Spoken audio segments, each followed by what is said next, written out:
The last video I recorded ended with a big question, or questions rather. Why do I seek the origin of music and what's in it for me?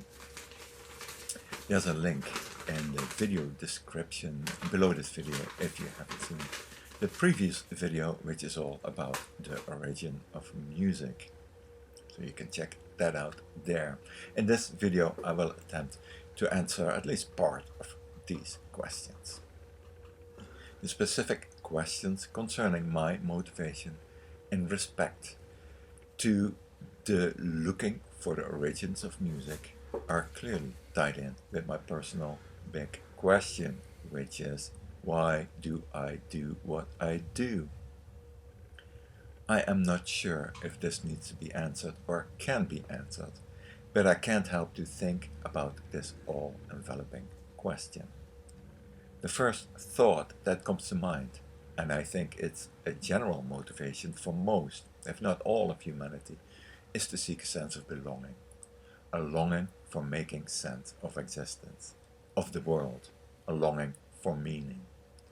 I have come to realize that meaning in life is not an intellectual endeavor. In the past I may have mistaken these ideas, even though I do remain curious and read a lot of philosophical texts that somehow, maybe, will direct me to the right path of action. The action, by the way, are these paintings, such as this one, a double portrait of the explorer Feliz Carmona y Puig and an unidentified Indian from the upper Orinoco River in Venezuela, illustrating a Shiriana curing chant listed at number 73 in this year's Top 100 list, the Top 100 2021. In working on one single painting, such as this one, as a microcosm, the whole series of 100 paintings, of all series of 100 paintings, play out. In it, as the subject matter, is the music. It all starts with the music. The music carries that feeling of being carried away into a different state of being, a more timeless and more real sense of being.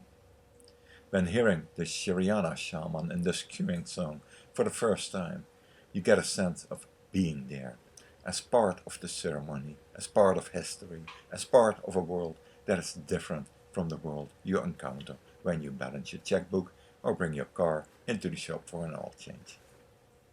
The moment you hear the chant for the first time, the checkbook and car oil are forgotten. They don't exist at that moment in time. It's a little different when you listen to it for a second time, and yet a little more different the third time around. You start to distinguish details and the surprise element disappears. Before the two amigos here, I painted Max Roach and Joe Chambers from the Amboom Percussion Ensemble. I just finished it. I recorded the final minutes of painting it, and I will show that right now, right here.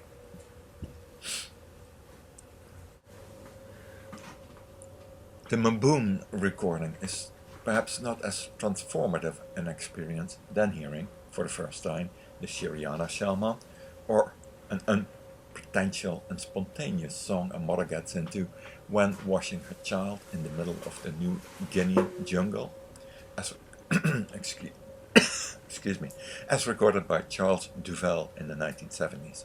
But in a way, it's the same sensation, be it less removed from my own experience. I have no memory of my mother singing to me anyway, and I have no memory of being washed either, but I do remember seeing jazz concerts. The first shockingly new jazz concert I saw when I was in my early 20s and watched Han Benning perform with Misha Mengelberg. Jazz, perhaps more than any other European or Western musics, are transformative because they are often improvised and spontaneous. I too have unforgettable experience of jamming with other musicians right around that same time, but I could not play jazz. I wasn't advanced enough, my ear wasn't advanced enough to approach that. music. These feelings, while experiencing music, I seek to duplicate in painting now. Painting did become a substitute for music. Painting allows me to transport my being to a different reality. The reality of color and form and creativity. The oneness of color and form and the source of creativity. What I want to happen is magic. But to be honest, as I'm painting right now, that magic isn't happening.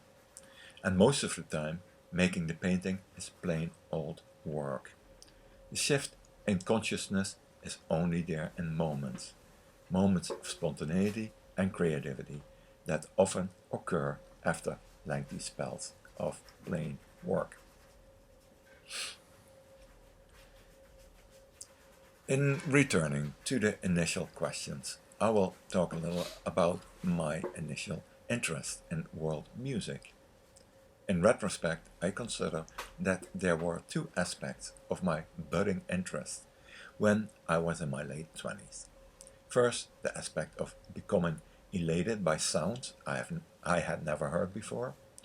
Often these were early on exalting, sometimes trance-inducing music. The first world music I listened to was sophisticated and complex, much different from my current interests that are sometimes considered primitive.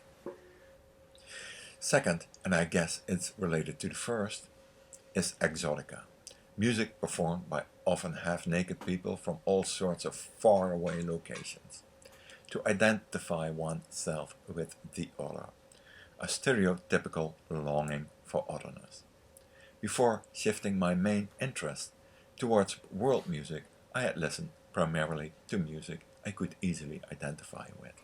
I even mimicked the sounds on guitar of some of the music I was listening to.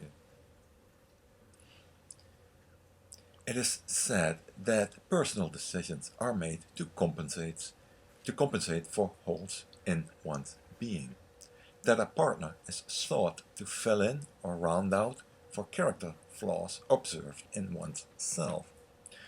I looked up where that idea came from, and it was the British philosopher Peter Winch. He first he was the first one to write this idea down in 1952. Or, as in Freud's theory of narcissism, that such decisions mirror a false ideal of oneself, an ideal of oneself, being a false projection. In this video, I'm not talking about love or relationships though, but about so-called primitive music. I found the psychology of mating choices an apt metaphor for choices of music.